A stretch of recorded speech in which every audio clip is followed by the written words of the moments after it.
Whether you are dreaming of warm weather, purchasing an investment property, or simply returning to your roots, purchasing property in Barbados can be a very exciting and meaningful step. But of course, it comes with its questions. And don't worry, we've heard you. Where do I start? How long does it take? How do I protect myself from the unknown? What's the process going to be like? Those are all very big and very valid questions. So we brought them to somebody who knows. We are at Clarke Gittens Farmer and we're speaking with Senior Associate Janielee Kelly. She has all the answers. This is her wheelhouse. Why? Well, we want you to be able to make your property decisions with clarity and confidence. We're ready to get started. I'm Kelly Janielee and this is Bajan Renovation.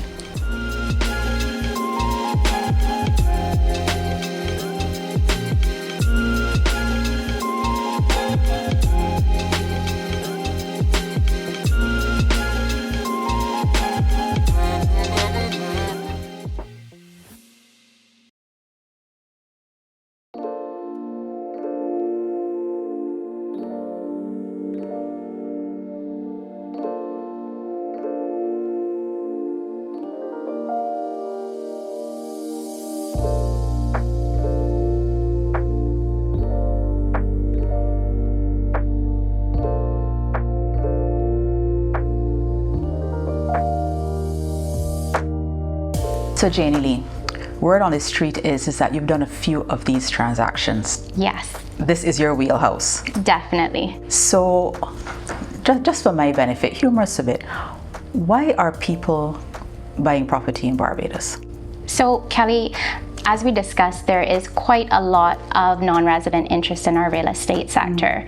And you know, every client has a story, but a common theme is we came to visit, we don't want to leave, but we have to. Yeah. And so we've decided to buy our second home here. Okay. And for Barbadians who are living abroad, you know, we live and we work overseas, but we want a piece of the rock. So I guess there's truth in the saying, there's no place like home. Definitely. And they're coming back in their numbers. Definitely.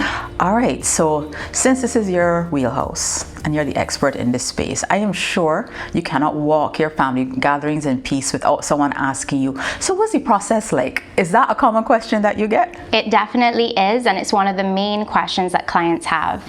You know, sometimes they've bought property before, sometimes this is their first time, but they want to know, when we buy our property in Barbados, what's involved. All right, so you're an attorney. At what stage should someone who is interested in buying property, either as a non-national living overseas or a Barbadian living overseas, at what stage in the process should we reach out to an attorney? So as soon as you're thinking of buying, reach out. I think it's especially helpful to reach out in the early. We can help give you preliminary guidance and let you know what you can expect for the process. Okay, because what I have found particularly through this series is that managed expectations are best. I think a lot of the stress comes when people feel like they're being surprised at every turn, where someone is asking for something, they didn't see this coming, there's an expense coming down the pipeline that wasn't budgeted for. But you're saying that even before we formally engage you, we're going to have a conversation just so you have a broad picture of what to expect. Exactly. Reach out in the early. It helps you to save time and make informed decisions. Okay, so question, let's get to the meat of the matter. Is there any ownership restrictions for people who are overseas buying property here? I know I listen to international news and you hear things for different jurisdictions, but I don't know what applies to Barbados. So there are no restrictions on foreign ownership in Barbados, but, and I think you guys discussed this in your last episode, there is an exchange control regime in Barbados, which means the central bank monitors the inflows and outflows of foreign exchange. So we'll have to get permission from the central bank for you to purchase the property. And secondly, any foreign exchange you're bringing in to purchase the property, we'll have to register that for you. Yes, we're all very bright on this now. We know that we have to register our funds because the bank told us that, and they told us that if we don't register our funds when it is coming in, if we're to purchase a property for investment purposes and we want to sell it, and we won't be able to easily take our funds out of the country because we never. Okay. A++. Okay, look at us. So Just to be clear, because I'm the one that's going to have to answer the DMs, right? Yes. Outside of the registering of funds, which is a process that the attorney will handle, the actual process, the steps of the legal process that supports the purchase for a non-national Barbadian living overseas is not materially different from someone who was purchasing here. Exactly. Next big question that I am tired of trying to answer. Do I have to come to Barbados to engage the services of an attorney to purchase? So no, you don't have to be on island. You don't have to be on island to start the process or during the process. The truth is we have clients who are overseas for the entire process. Okay. If you are overseas, when the documents have to be signed, you're going to do that before a notary public. And I think you know a little something about that as well. But for the benefit of our viewers, who or what is a notary public? So a notary public is an official in the jurisdiction where you are, who you will go before and you'll sign the documents before them. The truth is it makes sense in the early, if you know you're not going to be on island when you have to sign those documents and you know where you'll be at the time, start looking for a notary public. Most jurisdictions, they're readily available, but in some, they may not be. So it makes sense to start that search early. Okay, so I would have shared in a previous episode that my seller was actually overseas. He never came to Barbados, and I didn't find that there was a delay in the process. Yes, the documents went back and forth, but someone pointed out documents leave law firms daily. They're not waiting until Friday to gather the documents to see what were said there. They said, look, FedEx and DHL come to these places every day. Yes. So I'm bringing that up because people always ask about timelines. People always, I know there are several factors that contribute to closing and all that goes on behind the scenes, but roughly what are the steps that we're going through and how long should this be taking? So traditionally the process has taken 3 months, but the truth is if all parties are ready and motivated to close earlier, we can. We often close in weeks, even days sometimes, but Kelly, it takes 2 hands to clap, and it means that we all have to be ready and motivated to close. All right, so now when you say ready in a legal context means what? Right. So the truth is in these transactions, the vendor has a lot of the heavy lifting. So they're going to have to make sure they have things like their original title deeds in place. If they're not available, there's a legal process for that. And that takes time. It takes time. You have to make sure that the boundaries are clear. So things like encroachments can delay transactions. I had to deal with both of those because it was a family that passed, it was a property that passed from a mother who was deceased to a son. And yes, he was the rightful heir to the property, but he hadn't lived in Barbados for years. She had been deceased for a number of years. Where are the documents? The boundary lines, we in Barbados, our little guard walls have a way of traveling. Exactly. And all of these were things that now had to be done fresh. Yes. And it takes time. It does. So you say the seller has a lot of the heavy lifting to do. They really have the heavy lifting, Kelly, and this is why it makes sense. When you're thinking of selling or you're thinking of buying, reach out to an attorney in the early. We can give you advice on the things that you can do to get ahead. So we can tell you if we act for you as vendor, check the boundaries, get it checked in the early, so if there are any encroachment, those can be resolved. We'll tell you, you have the original title deeds, bring them to us. Yes. I want to feel them. Yes. I don't want you to tell me you have an original. Or so-and-so has it at their house, in their office. Exactly. I want to feel them. These are things that you can get ahead on. Yes. And that means you're ready. Okay, so readiness really speaks to not just the financial steps, but to make sure that all the documentation for the property is available. Exactly. For the attorney to do the necessary verifications as well. And from a buyer's perspective, just to wrap it back into our non-resident buyers, your main job, your main obligation is to pay the money. Yes. So it makes sense when you reach out early. We can ask you, how are you funding this purchase? Is it cash? Do you have that available? Will it be available? When will it be available? And if you're looking at getting a loan from a financial institution, have you pre-qualified? Do you have a relationship with a banker? Those are important steps you need to take ahead of time, and it means that when you get to us officially, you're ready. I think there's one thing I've always wanted to emphasize to people, that not following the steps only delays the process. If you're not pre-qualified and you don't have a mortgage, the attorney does not have anything to act on. Similarly, if they ask you for 10 pieces of documents, they actually do need the 10. They don't want 8.5, they don't want 9. The process doesn't close, and I don't think people fully appreciate that the bank and the attorneys don't necessarily share information. So if you provide your ID, your KYC and everything to the bank has that information. There may be some duplications of what is requested, and the longer you take to send it, the longer it is going to take. Exactly. Make 2 copies. Just make 2 copies of everything. And storage is still free for the most part. I always tell people, just have a folder on your computer that has in all of your current job letters, your IDs, your proof of address. And as you get your information from the seller, usually it will come through a realtor, which makes life a lot easier. So make 3 copies. Yes. Keep them all together, because you're going to be asked for this information quite often. Yes. And y'all want all of the pieces. Yes, and we don't do it to frustrate the process. It's a step that we have to follow. Yeah. And so help us help you.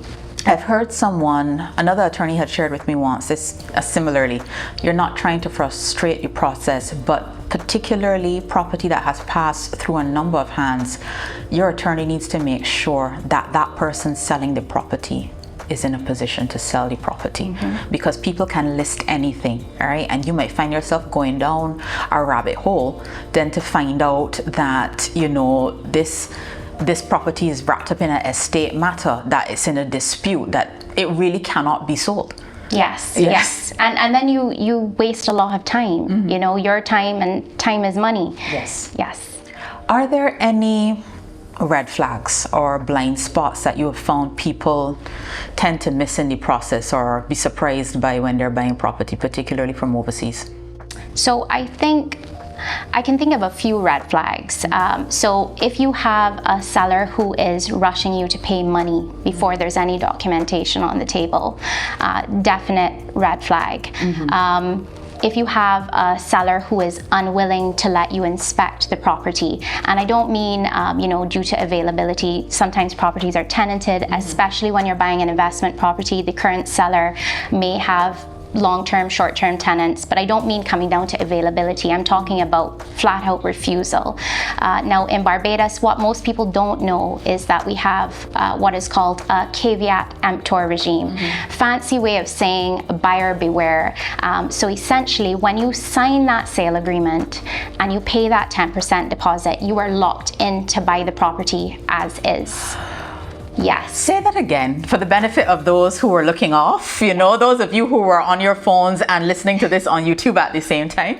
You are locked in to buy the property as is once you sign that sale agreement and you pay the 10% deposit. So it is critical that you get the property inspected beforehand by a structural engineer. You can have a plumber, an electrician. Some structural engineers will offer a full package and do everything for you, but it's important you know what you're buying, because once you sign on the dotted line and you drop that deposit, it's yours.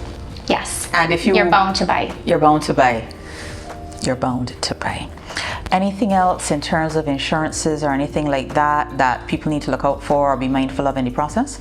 So definitely, and I think you covered that in good old Henry. Can we take a moment for Janie Lee, who already has her copy, like before we even spoke, and was able to tell me all about Henry. Get yours. Continue, back to you. Yes. So the truth is, in Barbados, what a lot of buyers don't know is that, again, when you sign that sale agreement and you pay that deposit, the risk of damage to the property passes to you as the buyer. Yes. So it is key that you ensure that the property is, one, insured, and as you covered, adequately insured. It's very important. We can connect you with local professionals, local brokers. You can get some advice on that, but it is key, because the truth is, Kelly, and with hurricane season coming, it is a timely discussion. If that property blows down, burns down, you are obligated to buy it for the same price.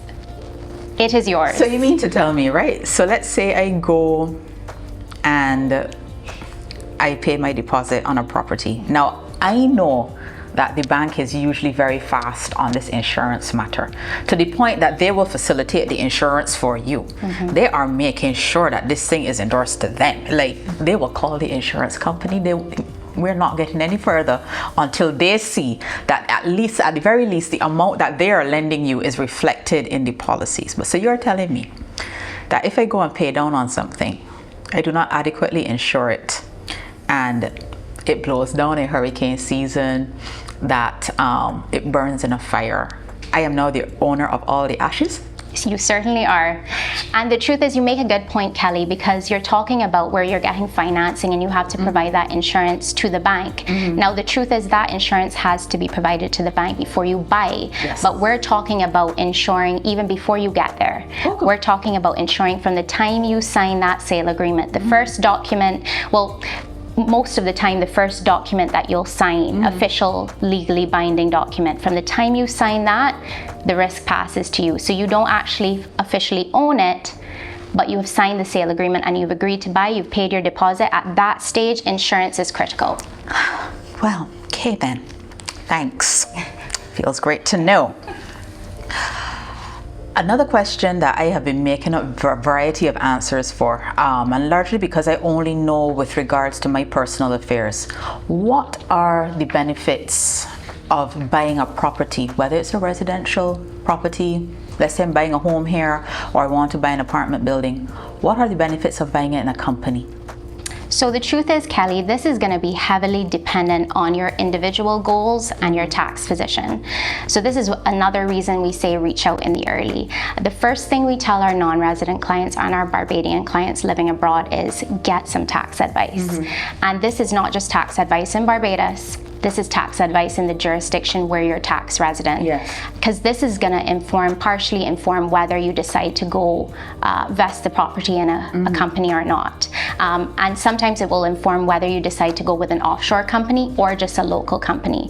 Another reason you might decide to vest the property in a company might be that you want to do it for liability purposes, or you're buying with other people. You're buying with siblings, you're buying with friends, you're buying an investment property. So there are a number of reasons, but ultimately it boils down to, is it right for you? And it isn't always right for you. So it makes sense, get that advice early, because the truth is there is a cost to maintaining a company, and so you need to make sure it's the right fit.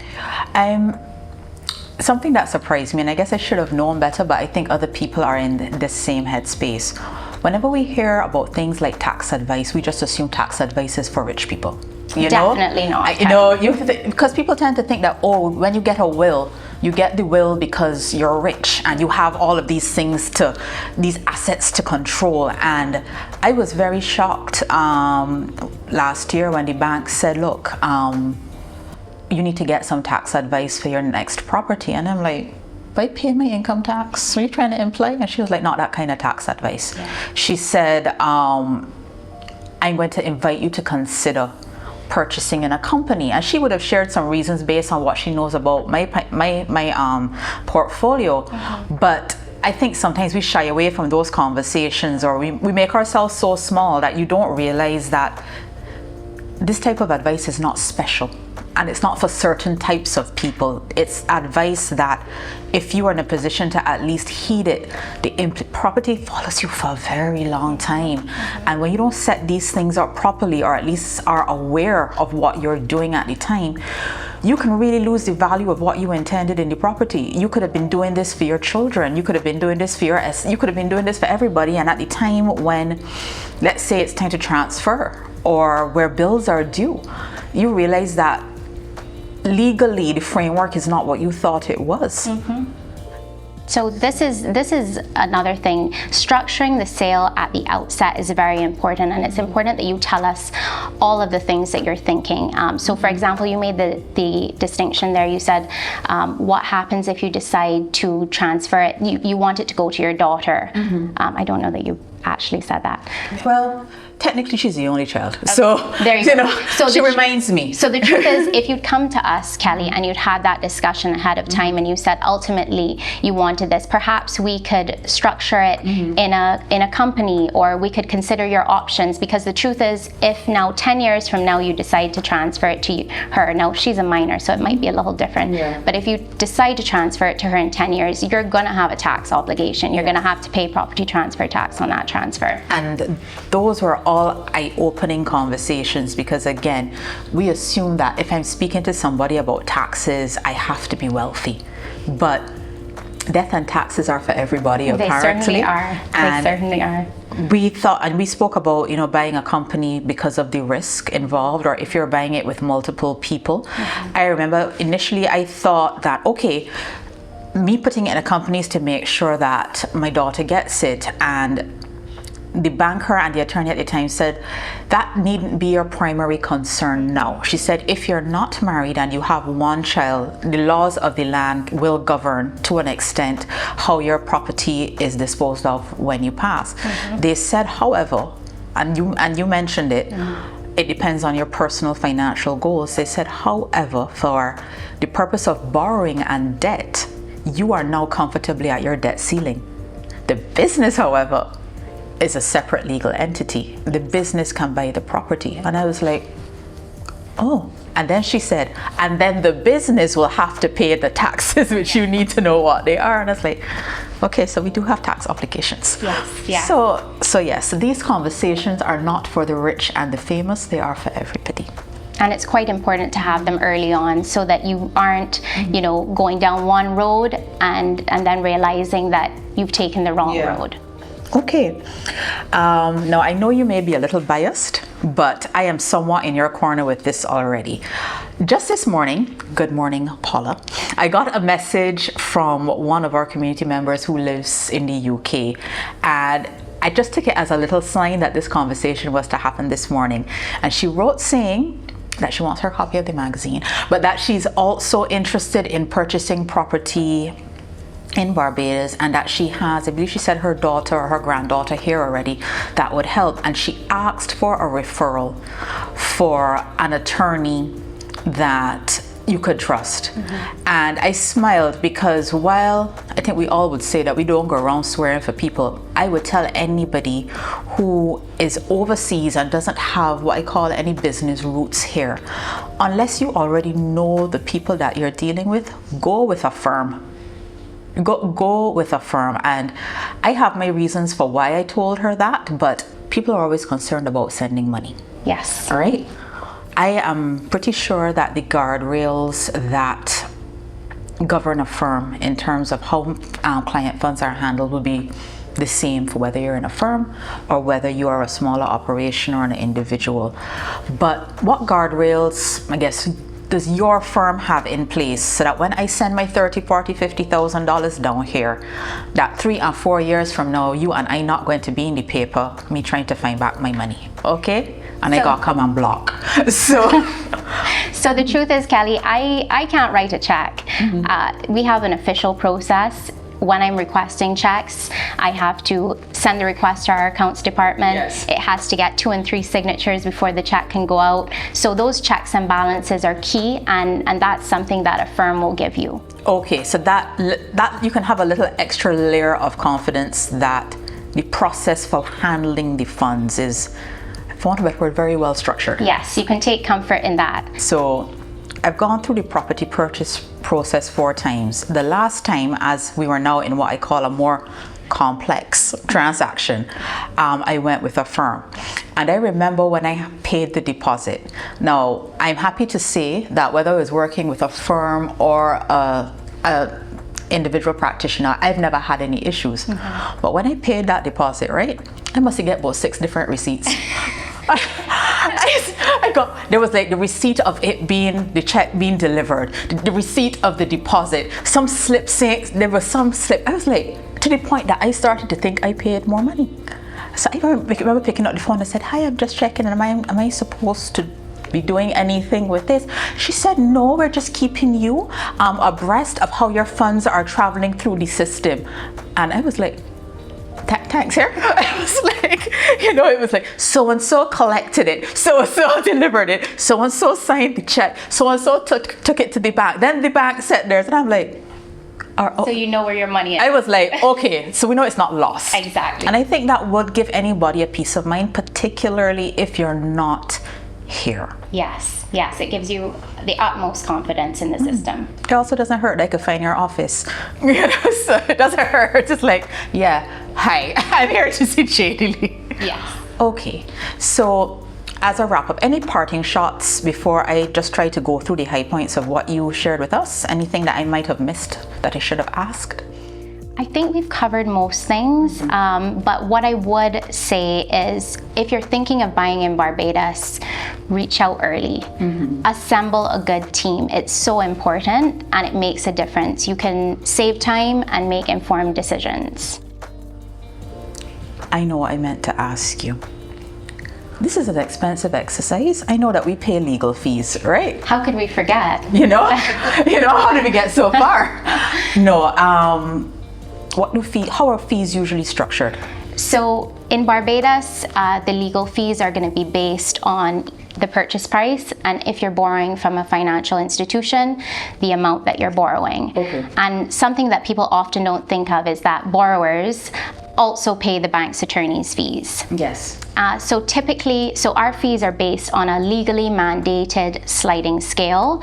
This fee typically falls between 1 to 2%. But what I'd say, Kelly, is from the time you're thinking of buying and you have a budget in mind, reach out to an attorney for an estimate. An estimate, okay. Yes, you can work this into your budget and just have an idea of the overall cost from the get-go. I'm glad you said about getting the estimate, because one of the things we have discussed on the series before is closing costs. And a lot of people don't factor in legal fees in closing costs. We are usually very good at remembering what the monthly mortgage payment is going to be, and we're very good at knowing what the deposit is. We don't factor in legal fees, we don't factor in the cost of valuations, we do not factor in the cost of insurance. Yes, and the other things that you'll have to consider, Kelly, are things like the cost of land taxes. You'll have to pay a prorated amount of that. If you're buying in a condominium, you have the common expenses. But have no fear, these are all things that are addressed. Yes, we can address them all once we've had that preliminary discussion. We get an idea of what you're looking for. We can at least let you know these are things that you can expect. We may not be able to give figures, but we can let these you are know. expenses that are going to come into closing, and you will have to pay them all before you receive your keys. Exactly. All right, so I think I'm going to, let me see if I was a good student. No one ever asked me this, but I think I'll just use this as my shameless plug. I did an A-level in law. We didn't get any further, but I did an A-level in law. So, I felt very equipped for this conversation. So just to confirm, you stress this, have this conversation early. Yes. And that ties into what was said at the bank. To that team that you said to have, she said the same thing. She said you need your lawyer, you're going to need your banker, and she said the tax advice. She said have these conversations early. They will help you to make an informed decision in terms of how you want to proceed. I'm glad you said we do not have to be in Barbados to purchase property in Barbados. The bank said the same thing, the lawyer said the same thing, but you will need a notary public. And of course, as we know, original documents will go back and forth for signature, but it's nothing that you have to concern yourself with, because guess who sends them? Leave it to us. They will send it. You spoke about insurance, and at the time, even though we may not legally be the owners of the property, we're now legally responsible for the property. So therefore, we need to make sure that we insure the property, so that if there's any damage along the way, because some transactions take long, you could go into a hurricane season, there could be a fire, and you don't want to be owning the ashes. That if we wish to purchase in a company, because I find it's just trendy these days when people say, oh, you should purchase in a company, and you ask them why, and it's like, because you should purchase in a company. The tax attorney can help advise you on that, and that this tax advice and this legal advice is not for the rich and famous or people who have oodles of money or oodles of property. Anybody who's in a position to purchase deserves to have access to information to make a sound decision. I think we got it. I think so. Perfect. Well, guys, so that is interview number 2 that we have delved into the topic of buying property either as a Barbadian living overseas or as a non-national living overseas. Senior Associate Janie Lee Kelly at Clarke Gittens Farmer made it super simple. You know, I now feel like I need to go overseas to call you to buy something, but thank you for making this process so simple. I know we are answering the questions, or I should say that she has answered the questions that you had. Feel free to reach out to her. I am going to drop her contacts at the bottom, and I will see you next week. I'm Kelly Janielee, and this is Bajan Renovation.